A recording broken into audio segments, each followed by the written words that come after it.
João capítulo 1, versículo de número 12. Se puder colocar, olha lá. Mas a todos quantos o receberam, agora toma posse dessa bênção aí, você que está sentadinha. Mas a todos quantos o receberam, deu-lhes o poder de serem feitos filhos de Deus, aos que creem no seu nome, os quais não nasceram do sangue, nem da vontade da carne, nem da vontade do varão, mas da de Deus. Minha irmã, você está aqui nessa terra, viva ainda, e graças a Deus, porque você é um plano de Deus. Olha que forte isso. Às vezes a gente fala, ai, pastor prega na sua igreja, aí ele fala assim, você é um plano de Deus. Aí você fala, eu sou um plano de Deus. Entra, parece que pelo ouvido e sai pelo outro. Mas isso é muito forte, porque a palavra de Deus diz que você tem poder. Olha aqui, ó. Todos quantos o receberam, deu-lhes o poder de serem feitos filhos de Deus. Quem é filho de Deus tem poder, autoridade. Você está entendendo o que eu estou falando? Isso é coisa séria. Porque eu brinquei agora há pouco com você, falar para sua vizinha que ela está bonita, e Deus me dirigiu, não foi nada forçado. Você tem mais estrutura para receber a crítica do que para receber a palavra que diz que você é o plano de Deus. Eu me incluo, mulheres, nós temos mais estrutura para ser chacoalhadas, para ser virada do lado para o outro e pode falar o que quiser. No íntimo você chora, no íntimo você sofre, mas finge uma fortaleza. E aí quando você ouve uma mensagem boa como essa ao teu coração, dizendo que você não foi obra do acaso, não foi homem que decidiu ter você ou não, você foi planejada. Você foi planejada, e aí eu te pergunto, planejada para quê? Para quê? Para viver uma vida sofrida, miserável? Está amarrado mesmo.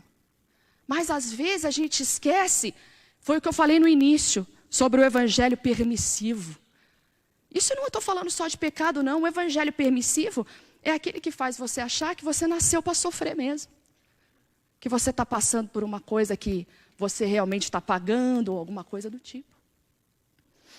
Entenda, coisa séria. E ainda diz mais, diz aqui no versículo agora, eu quero que você avance, porque eu fiquei meditando nessa mensagem, vamos continuar no 14. E o verbo se fez carne e habitou entre nós. E vimos a sua glória como a glória do unigênito do Pai, cheio de graça e de verdade. Eu fiquei pensando assim, Jesus, que poder é esse que o Senhor... Como é que podemos viver esse poder? Amém, nós sabemos que o poder vem através do nome de Jesus, né? Os filhos de Deus conhecem a autoridade que eles têm em o nome de Jesus, glória a Deus, aleluia, a lição você já sabe. E aí Deus me fez lembrar de uma mulher lá atrás, que viveu uma situação lastimável. Vamos ver essa situação aqui? Essa situação está escrita aqui, ó. Lá no segundo livro dos Reis, capítulo de número 4, onde ela recebe a visita do Eliseu. Segundo livro dos Reis, capítulo de número 4, faltou provisão naquela casa. Viúva, hein? Situação terrível que aquela mulher estava enfrentando. Você vai ver que tudo vai se encaixar aqui na palavra, você vai entender. Versículo 1. E uma mulher das mulheres dos filhos dos profetas clamou a Eliseu, dizendo, meu marido, teu servo, morreu, e tu sabes que o teu servo temia ao Senhor. E veio o credor a levar-me os meus 2 filhos para serem servos. Situação grave. Quem que ela procurou aqui, pessoal? Quem que a gente procura na necessidade, na adversidade? O Senhor. Eles não tinham como falar com Deus, se não fosse através dos profetas. É ou não é? Então, eles procuravam os profetas para ter a direção de Deus para viver um milagre. E foi o que essa mulher fez. A gente não pode nunca, jamais esquecer que o nosso socorro vem do Senhor. Para a tua casa, meu filho está perdido, pastor, está nas drogas, está com mal companhia, está preso, está isso, está aquilo outro. Seu socorro vem do Senhor. E você vai entender hoje, passo a passo, o que essa mulher fez para você receber o socorro de Deus. Presta aqui atenção. E Eliseu lhe diz: que te hei eu de fazer? Eliseu, inspirado por Deus, então, ele começa a dar as coordenadas para ela, né? Ali ela estava recorrendo a Eliseu como a presença do próprio Deus. E ele diz o seguinte, agora presta bastante atenção: declara-me que é o que tens em casa. E ela disse: tua serva não tem nada em casa, senão uma botija de azeite. Olha aqui para mim. O Senhor te pergunta hoje, minha irmã, o que você tem em casa? E não é a sua casa física. Ih, pastora, lá em casa só tenho batalha, só tenho guerra. Lá em casa só tenho coisa ruim acontecendo. Só tem coisa boa quando eu estou na igreja. Mas o Senhor hoje te pergunta: o que você tem na sua casa? E ela tinha um monte de azeite? Ela estava cheia de azeite? Ela só tinha um pedacinho, um pouquinho de azeite. A resposta para você: tem jeito. Se tem um pouquinho de azeite, tem jeito. Tem milagre por vir. Aquela mulher tinha um pouquinho de azeite. Mas se ela falasse assim: vixe, tenho nada. Não, ela usou a fé. Eu tenho só um pouquinho de azeite. Às vezes você quer ser o máximo em tudo que você faz. A boa mãe, a boa esposa, a boa lavadora, a boa cozinheira, a boa isso, a boa aquilo outro. Mas Jesus te chamou para quê? Você tem que saber. Existe uma pregadora, muito famosa ela, mas não é do Brasil não. E ela estava contando uma história, eu até contei numa live que eu fiz. Ela contou uma história que era o seguinte: mulher de Deus, olha, se consagra, faz tanta coisa, né? Tudo para a obra de Deus crescer. E ela queria muito ter uma plantação de tomate. Eu quero plantar uns tomatinhos aqui no meu quintal. A vizinha tinha, nossa, os tomatinhos dela eram vermelhinhos, coisa linda de ver. Ela falou: eu vou ter meus tomatinhos. Aí começou, e vai, e rega, e monta, e cava, compra toda aquela parafernália de cuidar, né? E faz tudo ali, cuidou, ficou bonitinho. Aí ela falou: então agora é só esperar para crescer. Orou, ungiu. Né? Que os da fé faz isso, né? É ou não é? Se não faz, deveria fazer. Né? Enfim, e aí aquela mulher fez isso. No dia seguinte, aquela mulher acordou. Mas veio uma praga na plantação dela de tomate. Acabou com todas as coisinhas que ela tinha plantado ali. Ela ficou triste mesmo. Ela questionou a Deus: mas por que o senhor fez isso com meus tomates? Bateu na porta da vizinha: veio uma praga aí também? Aí ela olhou: meus tomates estão lindos. Aí ela: não, Deus, não é possível que o senhor está fazendo isso comigo. Eu sou de Deus, ela não. Por que aconteceu comigo? E ela começou a orar a Deus. Aí sabe o que Deus respondeu para ela? Eu não te chamei para plantar tomate. Não é? E eu falei: Jesus, está tão claro como a luz do sol. Temos que saber o nosso chamado e seguir firme nele. Independente do que dizem para você. Se falam para você parar, se falam para você desistir, não vai, faz, não, eu vou fazer o que Deus me dirigiu. Aqui o profeta estava dirigindo aquela mulher e ele perguntou: o que você tem em casa, inspirado por Deus? Ela disse: eu só tenho uma botijinha de azeite. Então já vai ser suficiente, porque o milagre vai acontecer. Mas eu vou te pedir algumas coisas. Não se esqueça que aquilo que está ao teu alcance você tem que fazer. E o Senhor sempre nos dá missões para alcançar o milagre. Dona Maria, tira, não faz mais. Dona Fulaninha, faz, começa a fazer agora. Você vai negligenciando, fingindo que não é com você. Não, não é comigo não, é coisa da minha cabeça. Mas quando é a bênção, você vai ser salvo. Amém, essa palavra é para mim. Mas quando é para consertar, para endireitar, para arrumar, a gente vai empurrando com a barriga, tampando o sol com a peneira, vai postergando, vai adiando o negócio. E ela disse: uma botija de azeite. Então começa as instruções, presta atenção no versículo 3. Então disse ele: vai, pede para ti vasos emprestados a todos os teus vizinhos. Vasos vazios, não poucos. A fé de Eliseu, ele estava tentando passar essa fé para ela. Mas tudo ia depender do que ela ia fazer. Você recebe a instrução da palavra com o pregador, e ele, inspirado por Deus, te dá a direção. É ou não é? Mas aí, quando você não vive o milagre, você culpa o pregador, você culpa a igreja, você culpa que a fé dos outros são fracas, mas aquilo que estava ao teu alcance, muitas vezes você não fez. Ele disse, vai lá e pega vasos vazios, hein? Não poucos, pega muito vaso.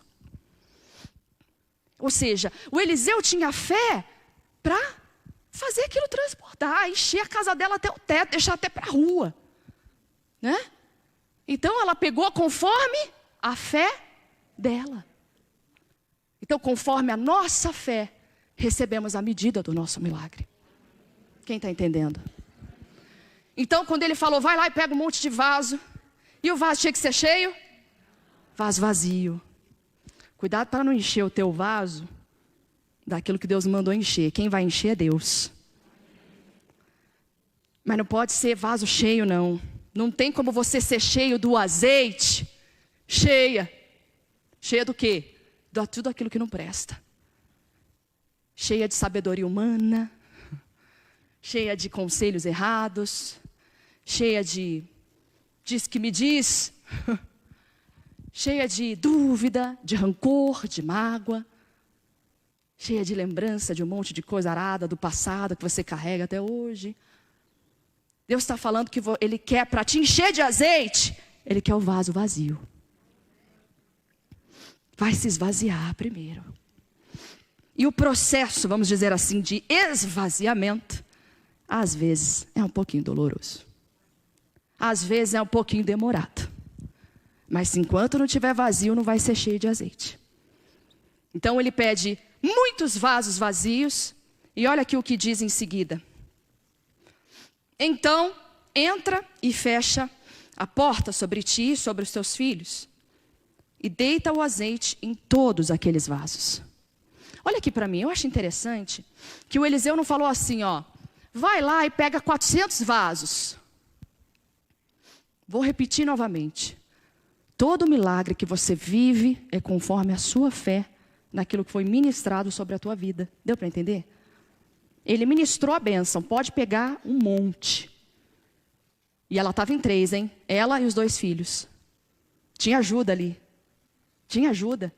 Às vezes você até tem ajuda, seu pastor te atende, fica ali horas. Não, irmãzinha, vem comigo, vai dar certo. A esposa do teu pastor te atende, a pastora te atende. Não, vamos junto.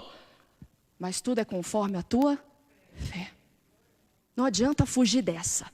Por isso que os cristãos estão igual a onda do mar. Uma hora está lá em cima, cheio, arrebentando, quebrando tudo. E uma hora está igual aquela marolinha. Até nenenzinho brinca lá.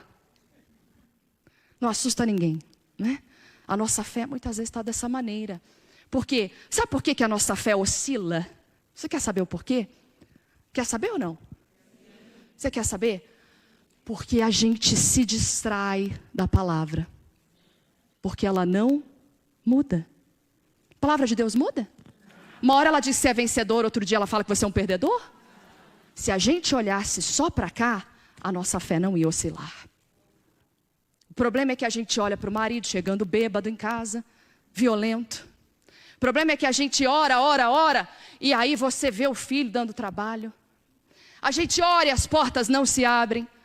A gente faz jejum, campanha de oração e a doença não vai embora. Por que a nossa fé oscila? Porque olhamos para as circunstâncias. Deixamos de agradecer a Deus, como está escrito lá em Filipenses, capítulo de número 4, versículo 6 até o 9, onde diz que nós devemos entrar na presença do Senhor com ação de graças. E aí Ele vai nos conceder a paz que ultrapassa todo o entendimento humano. Não quer dizer que e aí você vai parar de ter luta. Não. Mas você vai ter paz em meio às lutas. E paz é continuar crendo. Paz é continuar você entendendo o que a palavra de Deus quer a teu respeito e a respeito da tua família e não ficar distraída. E aqui diz: então fecha a porta sobre ti e sobre os teus filhos e deita o azeite sobre aqueles vasos e põe à parte o que estiver cheio. Partiu, pois, dele e fechou a porta sobre si e sobre os seus filhos, e eles lhe traziam os vasos e ela os enchia. Pegou aquela pouquinha porção de azeite que ela tinha, presta atenção aqui em mim. Ela pegou aquela pouquinho de azeite. O azeite era tão importante, pessoal. Iluminava as casas, tinha tanto valor. Enfim, uma infinidade de utilidades. E ela pegou aquele pouquinho de azeite, olha aqui para mim, ela podia ter sido tentada, presta atenção como a gente também é tentada. Ela poderia ter sido tentada a falar assim: pô, mas se eu começar a derramar esse pouquinho de azeite que eu tenho aqui, não vai ter para acender à noite. Hã? Quem está entendendo? Se eu usar esse pouquinho que eu tenho, eu vou desperdiçar. Muitas vezes o diabo vem tentar você, dizendo que orar não vai adiantar, se consagrar não vai adiantar, ou fazer um propósito que Deus te dirigiu não vai adiantar, ou vai ser inútil, o que é uma grande mentira. Se você ficar naquilo que Deus te dirigiu para fazer, a bênção é consequência. Porque você vai estar na obediência. E quem está na obediência, recebe vitória. É simples assim. Esse é o segredo da coisa. O problema é que a gente desobedece e nem percebe. Eu estou falando aqui hoje que você é uma desobediente. A gente está falando aqui hoje sobre as pequenas artimanhas diabólicas de Satanás. Que ele fica ali, ó, só montando, arquitetando. Quantas, eu não digo de vocês não, mas quantas pessoas esfriaram nessa pandemia? Por quê? Porque os olhos delas não estiveram na palavra. Ah, pastora, a senhora está falando de quem não veio, porque minha mãe... Não, estou falando dela não. Temos que ter cautela sim. Mas olha aqui, o que eu estou falando para você é muito mais forte do que isso. Eu estou falando daqueles que nem clamam ao Senhor mais. O dia vai passando, essa pessoa não lembra do Senhor. E agora, precisamos fazer um grande resgate. Um grande resgate. Porque o diabo, na pandemia, não parou de trabalhar. Continuou colocando medo, insegurança, continuou colocando tudo que ele sabe fazer muito bem. E Deus? Parou de trabalhar? Também não. Mas ele trabalha conforme a nossa fé. E a fé, como é que ficou na pandemia? Perdi o trabalho, eu perdi o emprego, perdi isso, perdi aquilo, perdi. E só olha para o que perdeu. Olha de novo para essa sua amiga do lado. Vocês ganharam. Vocês ganharam. Quem entendeu, diga glória a Deus. Já estamos terminando. Partiu, pois, dele, fechou a porta sobre si, versículo de número 5. E sobre seus filhos, e eles lhe traziam os vasos, e ela os enchia. O missionário até menciona sobre isso, sobre essa inspiração, que nós temos que realmente nos cercar de pessoas que são da mesma fé. Ih, pastora, mas se eu depender disso, eu fico sem fé lá em casa. Né? Quantos vivem essa realidade? Se eu falar de fé, o bicho pega. Vive a tua fé então, minha irmã. Mas cobre os teus familiares debaixo dessa fé. Coloca eles no altar de Deus. Não desista deles e nem de você. Amém? Então, e sucedeu que versículo 6, cheios que foram os vasos. Agora presta bastante atenção. Disse a teu filho: traze-me ainda um vaso. Porém ele lhe disse: não há mais vaso nenhum. E o azeite parou. O azeite acabou, certo? O vaso que acabou.